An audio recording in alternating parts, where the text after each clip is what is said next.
안녕하세요. 이상큐브입니다. 폴란드 방위산업 매체인 디펜스24는 지난 8월 10일자 기사에서 유럽연합은 새로운 탄약과 무기 시스템을 개발하는 프로젝트를 이유가 승인했다라고 보도하며 이 프로젝트에는 폴란드와 프랑스, 스페인 등 유럽의 여러 나라가 참여하게 될 것이라고 보도했습니다. 이런 내용의 보도는 외신에서도 처음 보는 기사여서 우선 폴란드 언론의 기사를 번역해 보겠습니다. 유럽의 국가들은 포병의 현대화에 크게 관여하고 있습니다. 핀란드와 노르웨이, 덴마크와 크로아티아, 네덜란드와 스페인, 그리고 스웨덴과 헝가리 및 폴란드와 슬로바키아 및 발트해 연안 국가들은 최근에 155mm 자주포 및 탄약을 조달하기로 결정했습니다. 이 밖에 독일과 체코도 포병의 현대화 프로그램을 준비 중이며 일부 물량은 폐기된 장비를 다시 수리해서 사용하려 하고 있습니다. 이러한 유럽의 포병 현대화 계획 중 일부는 일찍이 계획되었지만 나머지는 우크라이나 사태 이후 러시아의 위협 수준이 높아짐에 따라 포병의 현대화 계획에 착수했습니다. 포병을 사용하면 더 먼 거리에서 특정 목표물에 대해 폭격을 가할 수 있으며 동맹군의 공중 지원이 없을 때에도 부대를 지원할 수 있습니다. 이는 전장의 시나리오에서 중요한 과제가 될 것입니다. 52구경 장포신은 오늘날 유럽의 곡사포들 사이에서 표준 규격입니다. 52구경 장포신의 베이스 블리드탄을 사용할 경우 사거리는 약 40km로 늘어납니다. 이 같은 수치는 폴란드 크랩과 크로아티아와 리투아니아, 이탈리아와 네덜란드 및 그리스에서 운영 중인 독일의 PZH-2000, 핀란드와 에스토니아, 노르웨이에서 운용 중인 한국의 K9, 그리고 프랑스 세자르 시스템에 따른 것으로 볼 수 있습니다. 나열된 국가 중 일부 나라는 곡사포용 정밀 탄약도 조달했습니다. 유럽의 포병 부대는 잠재적인 적들이 포에 대한 기술 개발 및 현대화 프로그램을 시작하자 이유는 특히 포의 사거리와 관련하여 포병 자산의 성능을 향상시킬 필요성을 느꼈습니다. 앞서 언급한 요구사항을 해결하기 위한 작업은 이미 시작되었습니다. 여기서 이유는 두 가지 개발 경로를 선택할 수 있습니다. 첫 번째는 새로운 장거리 및 정밀 유도탄을 개발하여 사거리를 늘리는 것이고, 두 번째는 포 자체의 성능을 향상시켜 사거리를 늘리는 것입니다. 후자는 배럴의 길이를 늘리거나 챔버의 부피를 늘려서 해결할 수 있습니다. 이처럼 이유는 포병의 사거리와 관련된 연구개발 노력을 지원해야 할 필요성을 인식했습니다. 따라서 최근 승인된 유럽 방위산업 개발기금 프로그램 30개 중에 2개가 포병에 관한 내용입니다. 첫 번째 이름은 파이어스 프로그램입니다. 파이어스 프로그램의 목표는 유럽형 정밀유도 155mm 발사체 및 로켓을 개발하는 것입니다. 이에 대한 연구는 24개월 동안 지속되며 EU 전체에 350만 유로가 지원됩니다. 프랑스 넥스터 시스템스사가 파이어스 프로그램을 주도하고 있습니다. 그러나 이 프로젝트에는 폴란드 CRW, 텔레시스템 메스코사를 포함한 유럽의 여러 기관이 참여하여 개발한 APR 155mm 정밀유도 탄약의 포탄용 레이저 유도에 대한 노하우를 제공합니다. 이는 폴란드 기업이 제공한 노하우와 전문성, 그리고 폴란드 기업이 파이어스 프로그램의 일부가 될 수 있다는 사실을 간과해서는 안 됩니다. 그럼에도 불구하고 적어도 지금까지는 앞서 언급한 프로젝트들에 대한 자세한 내용은 공개되지 않았습니다. 그러나 우리는 파이어스 프로그램의 리더인 넥스터사가 155mm 카타나 정밀 탄약을 개발하고 있다는 것을 알고 있습니다. 따라서 파이어스 프로그램이 카타나 프로젝트의 발판이 될 수 있으며 카타나 프로젝트는 이후에 특정 요구사항에 맞게 수정될 수도 있습니다. 카타나는 관성과 위성 및 레이저 유도 시스템을 활용하는 정밀 유도 발사체입니다. 카타나 발사체는 작년 12월에 처음으로 발사되었고, 카타나는 이전보다 정확도가 훨씬 더 높아졌으며 움직이는 표적도 맞출 수 있습니다.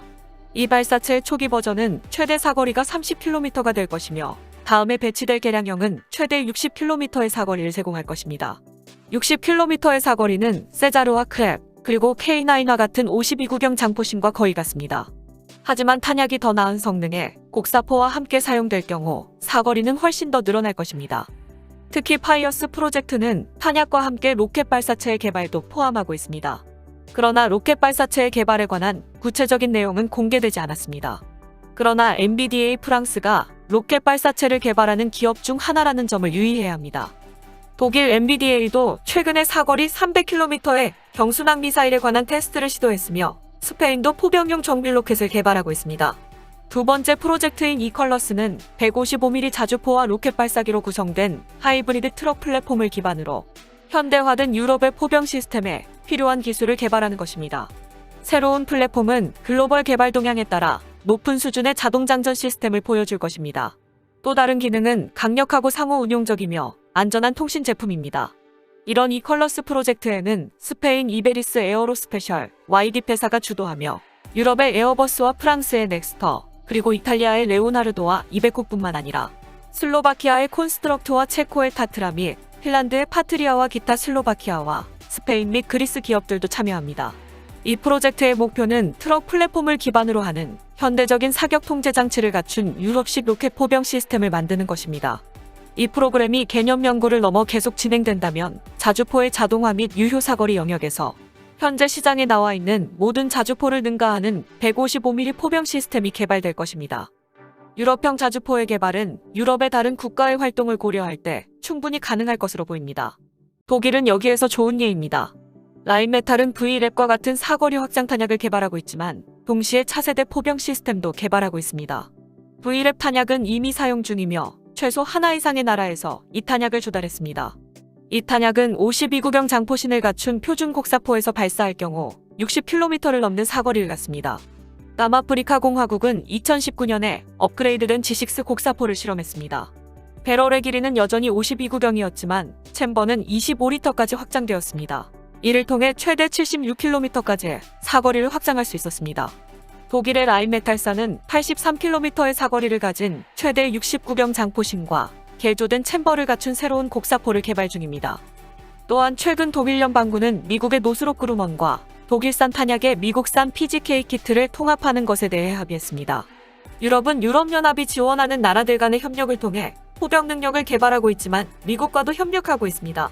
페스코어틀레에서 진행 중인 유로어틀러리 프로젝트는 포병 영역의 또 다른 프로젝트입니다. 페스코 프로그램은 산업계가 아닌 회원국에서 시작한다는 점에 유의해야 하지만 업계와는 여전히 긴밀한 협력을 유지하고 있습니다. 이 프로젝트의 목표는 유럽 국가들이 수행하는 작전에서 방어 능력을 강화할 이동식 포병 플랫폼을 만드는 것입니다. 슬로바키아가 이 프로젝트를 주도하고 있으며 이탈리아와 헝가리도 참여합니다. 흥미롭게도 헝가리는 이미 독일의 PZH-2000 곡사포를 운용하고 있지만 그럼에도 불구하고 헝가리는 이 프로그램에 참여했습니다. 여기서 첫 번째 작업 중 하나는 주자나투 시스템에 이탈리아 볼카노 탄약을 통합하는 것입니다.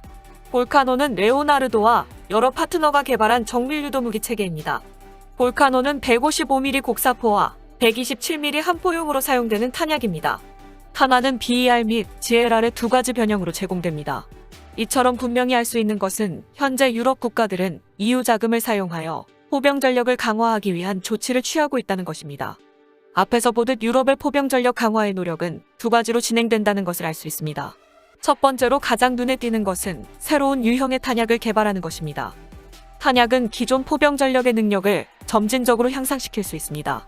특히 나토의 포병 전력에서 사용되는 탄약이기 때문에 호환성이 중요합니다. 이를 통해 K9과 크랩, 세자르 또는 PZH-2000 모두에서 사용할 수 있습니다. 점점 더 많은 시스템이 유럽 군대에 도입되어 배치되고 있습니다.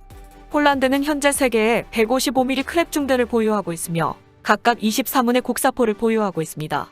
여기에 폴란드군은 총 122문을 추가로 도입할 예정이며 내년까지 인도될 것으로 예상됩니다. 이것은 앞서 나열된 현대 포병 전력의 잠재력을 모두 활용할 수 있는 길을 열어줍니다.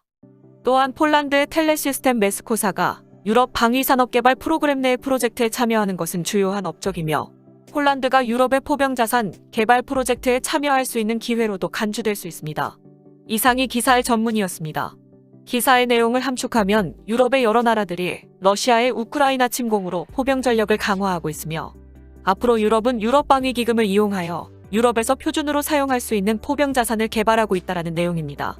앞으로 유럽의 포병 자산의 개발은 한국의 K9의 수출과도 연관되어 있어 주목할 만한 움직임이라고 생각됩니다. 이상 마치겠습니다. 시청해주셔서 고맙습니다. 이상큐브였습니다.